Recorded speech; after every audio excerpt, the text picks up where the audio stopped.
अस्सलाम वालेकुम दोस्तों, उम्मीद करते हैं आप खैरियत से होंगे। आज आपको एक ऐसे ग्रुप की कहानी सुनाते हैं जिसने दुनिया के ताकतवर इदारे सीआईए के डॉक्यूमेंट और सीआईए के डायरेक्टर जॉन ब्रेनन के एओएल ईमेल अकाउंट्स को हैक किया था। जी वही सीआईए जो कि अपने मफादात के लिए दूसरे ममालिक में हुकूमतों का तख्ता पलट देती है। दरअसल ये वाकया 2015 में पेश आया था और ये हैकर ग्रुप अपने आप को क्रैकर्स विद एटीट्यूड के नाम से पुकारा करते थे। और जिस नौजवान ने सीआईए के डायरेक्टर की ईमेल को हैक किया था, इसने अपने आप को क्रैकर के नाम से मशहूर किया हुआ था। इसने सीआईए के डायरेक्टर जॉन ब्रेनन को कॉल भी की। इसने खुद को वराइजन कंपनी का कस्टमर सपोर्ट एजेंट जाहिर किया क्योंकि इस कंपनी पर ब्रेनन का फोन कनेक्शन था। इस लड़के ने मजाक करते हुए ब्रेनन को कहा, हमने आपका ईमेल हैक कर लिया है, आपकी जाती मालूमात हमारे पास हैं। इसने ब्रेनन की जाती मालूमात, हसास मालूमात तक रसाई का जिक्र किया। ब्रेनन परेशान थे इस लड़के के पास इनका जाती नंबर, जाती मालूमात और हसास मालूमात कहाँ से आई। आखिर इस लड़के की इस हसास मालूमात तक रसाई कैसे हुई। खैर इन्होंने हुक्काम को इस बारे में आगाह कर दिया। फौरन ही इन्वेस्टिगेशन का आगाज कर दिया गया और बाद में पता चला कि कॉल करने वाला लड़का दरअसल एक बरतानवी शहरी था जिसका असल नाम केन गैम्बल था और इसका वालिद एक ड्राइवर था, जिसका मतलब वो एक गरीब घराने से ताल्लुक रखता था। जब इससे पूछा गया इसने ऐसा क्यों किया है तो इसने इंकशाफ किया दरअसल वो मिडल ईस्ट में अमरीकी और यूरोपीय पॉलिसी से खुश नहीं था।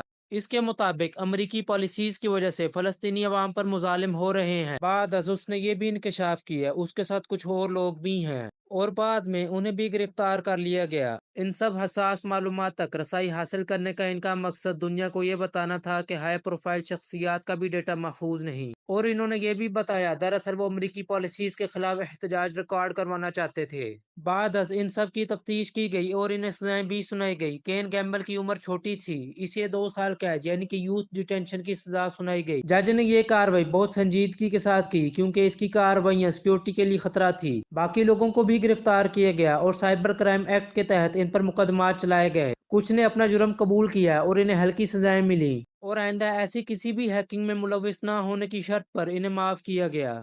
अमरीकी और बरतानवी हुकाम और एजेंसीज ने इन सब पर कड़ी नजर रखी हुई है ताकि आइंदा वो ऐसी कार्रवाइयों में मुलविस ना हो।